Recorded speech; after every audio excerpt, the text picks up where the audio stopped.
20:07. Man ir jābūt bankā līdz 15:08.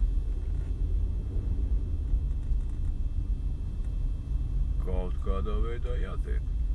Bet pat nezinu kā. Nu tak brauc, johaidī, zaļais.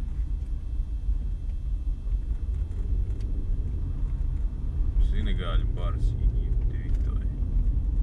Starp citu, Krievijā no aizvakardienas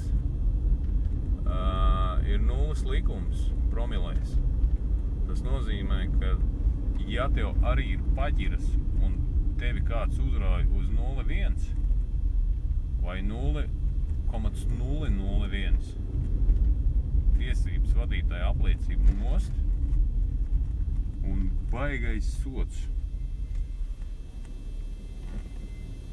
Nu, nezinu, statistikas vēl nav par šīm 2 dienām, bet es domāju, ka viņa arī nebūs, jo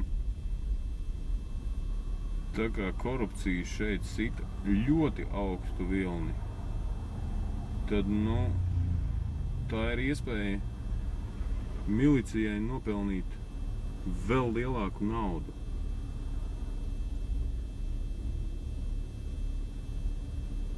Teiksim, nu, maksājot 300, 400, 500 eiro vietā vai 1000 eiro vietā,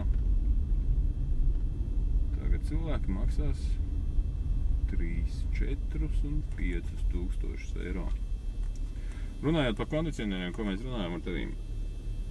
Kondicionieri ir pacēlušies cenā reizes 3. Montāža maksā 20 000 rubļi. Tas ir reiz 2, 400 lati. Tad lūk. Pirms tam maksāja 100 latus. Tā ir uzstādīšana.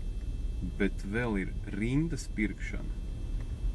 Rekords, ko es esmu dzirdējis, ir $3000 rindas pirkšana. Tas nozīmē, ka tu nopērc par $3000 kaņģišku, tad tu nopērc rindas vietu, kur tev nākamā dienā uzstādīs viņu. Un par to rindas vietu samaksā $3000 montāžniekam, kurš, protams, ka tiem, kuriem viņam būtu jāuzstāda, viņš viņiem atsaka. Nu, aiznes konču kaste vai vīnu vai vēl kaut ko. Un $3000 maksā rindas vietu. Nu, tas ir fakts. Kaut kas tāds nav dzirdēts. Arī tie $20 000 par kondicionieru uzstādīšanu, kur ir 2 stundu darbs, nu vairāk nu nav, ja arī tu nezini, kā viņu stādīt. Nu, tad vienkārši, kad tev ir kondicionieris mājās, tev ir skrūvgrieznis uz āmurs, un tev viņš ir rokās, un tad tu saproti, ka tev viņš ir jāuzstāda, tad tev jābrauc uz tirgu nopirkt skrūvis, un viena kaut kāda atslēga, un tad tev 3 stundas paies, lai viņu uzstādītu. Bet, nu, Maskava tak ir Maskava. Jā. Nu, skaisti.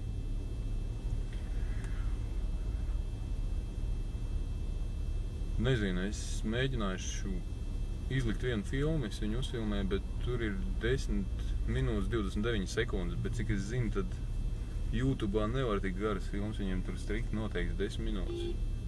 Tas ir tīzli. Tur pīpina te. Visi normāli veiči brauc. Pīpinātājs. Piev. Un ko tu te taisies darīt?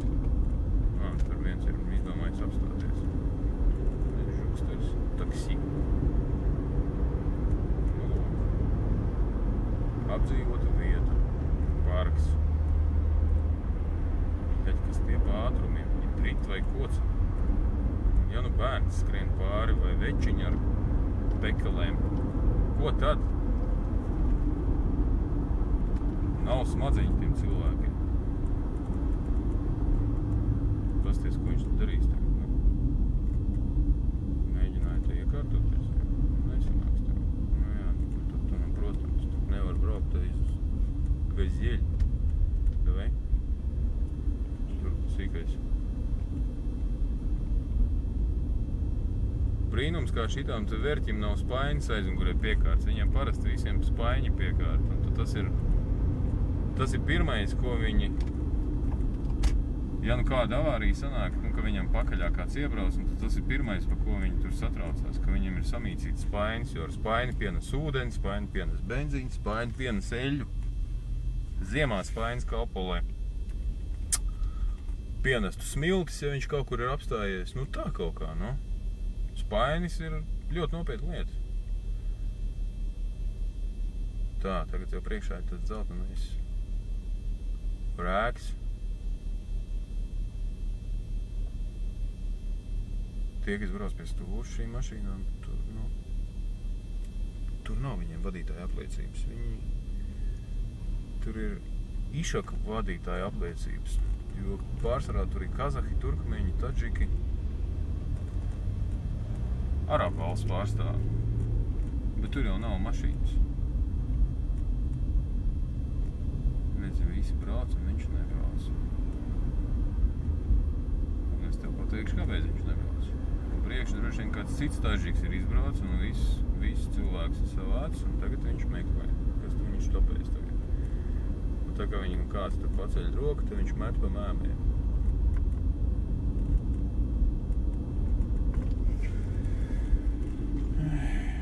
Tā viņš droši vien, kad griezīsies pa kreisi. Nē, viņš aizbrauc taisni. Cūka!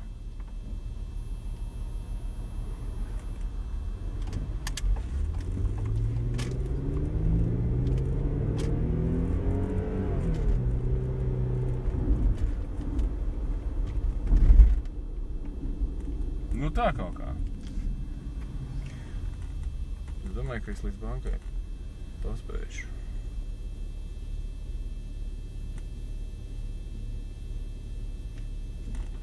O! Priekšā ir Škoda, viņai ir neona gaismas uz numuru. Vai cik skaisti. Pieskrieties nevar.